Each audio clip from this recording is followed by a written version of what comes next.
So, ang ginawa ko lang nag sobrang malaking adjustment sa akin ngayon. Kasi last year, kumbaga, nasa supporting roles na ako kasi nandiyan sila Roy, sila Bong.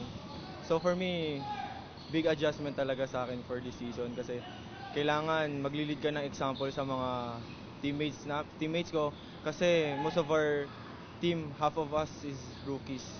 So kailangan talaga mag-lead by example ka, hindi pwede na tatamad-tamad ka sa training. Dapat ikaw ako talaga yung nauuna lagi. So para kasi sa akin, as a leader, kailangan mo mag-lead as an example not just by talking. Pero do you talk to them pa din?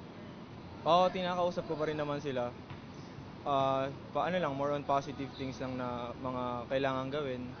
Kung may nagkakamali, yun yun, one-on-one, kinakausap ko sila. And sinasabi ko in a nice way. Kasi syempre, mga bata yan eh. Baka minsan isipin nila, uy, si kuya, ba't ganun magsalita? Parang ganun.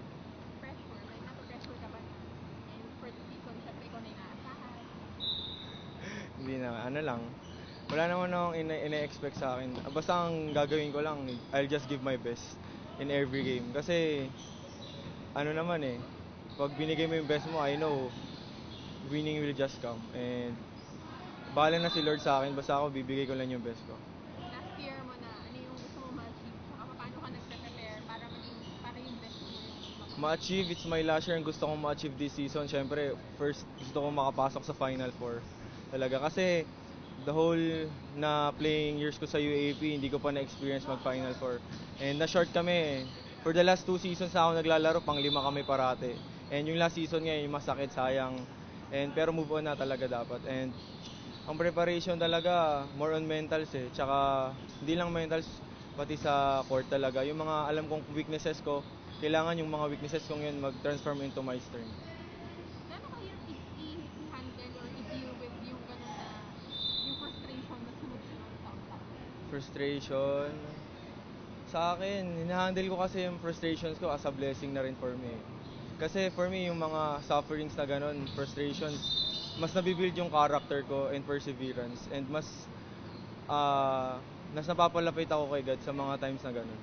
Kasi alam ko may great plan siya kung bakit nangyayari yung mga bagay na ganun. Not for me, but also for the team. So, maybe God is pointing to us na mas kailangan pa namin magpursige, mas kailangan pa namin mag-go hard, mas mabuo yung team namin. Ano ka ba? Parang feeling hopeful ka ba this season looking at your team and yung pieces na meron? Of course, ano naman positive kaming lahat ngayon this season. Yung nga, sinasabi nila maliliit kami. But for me, being a small team is our strength. Sino tingin mo yung parang X-factor? X-factor namin this season. Siyempre, may mga rookies kami magagaling. Sila Philip, sila Fran, sila Josh, sila Ralph, sila Shannon. And tsaka si yung mga ibang teammates ko, mataas yung kumpiyansa ngayon. They're playing good. Sila Paul, Renz, sila Edgar, sila RR. So, para sa akin, okay kami this season. Kahit na sinasabi nila na maliliit kami. For me, positive lang talaga ako. Okay kami this season. Could you describe yung difference ng UE last year compared to this year? Siyempre, nakita mo pa rin. Well, siguro compared ko last season, mas madaming last season, mas veterans yung mga teammates ko last season. Unlike now, puro rookies nga kami.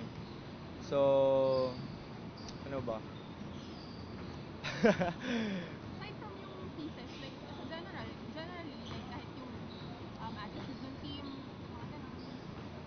Ano ngayon, ito, mga teammates namin ngayon, mas nakikita ko na mas one page kami this season. Yung parang,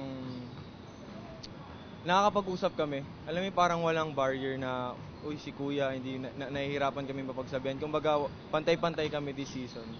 Yun yung parang nakikita kong namin ngayon. May anything special ba na preparation kayong ginagawa for this? Anything special? Well, last season, di namin nagawa yung ibang programs namin na ngayon eh. So, I think, yung mga programs namin na ginawa namin itong pre-season, it will help a lot sa team namin. Like yung aqua training, talaga yung nadagdag ngayon eh. Tsaka more on mentals din talaga. Inaano namin. Mentally ready? Do you think you're ready na? Yeah, we're mentally ready. This, itong remaining na 3 weeks, ano pa yung wino-work on? Mino-work on namin, siguro yung more on details, small things. Lalo-lalo na sa depensa namin. Kasi syempre, kami, naramdaman namin itong ding sistema namin from last year. So, mas wino-workout namin yung mga bago. Kasi, first time nilang gawin yung sistema, lalo na sa depensa. Kumbaga, yun yung namin yun yung offense na rin namin, yung defense namin. So, yun yung talagang wino-workout namin. Iniisa-isa, dinidetail nila coach yung mga namin, yung sa defense namin. Mas comfortable ka na ba sa system? Sa system, Komportable ka na ba? well, ngayon nag-adjust ako kasi from last year nagwa-1 ako, ngayon nag-2 position din ako.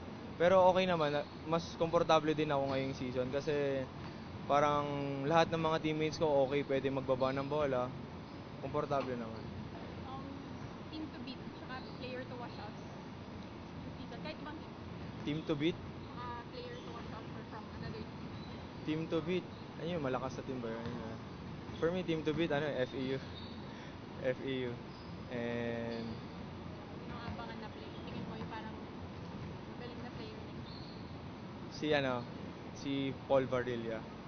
For me, Paul Varilla, tsaka Chris Javier. What about from other teams?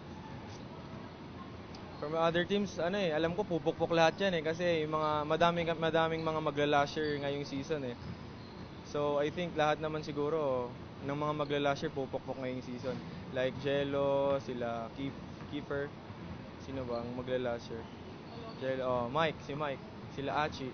Kaya alam ko, totodo yung mga yan kasi pare-pares naming last season. Kaya for me, team to watch talaga yung mga yan. Player to watch yung mga yan.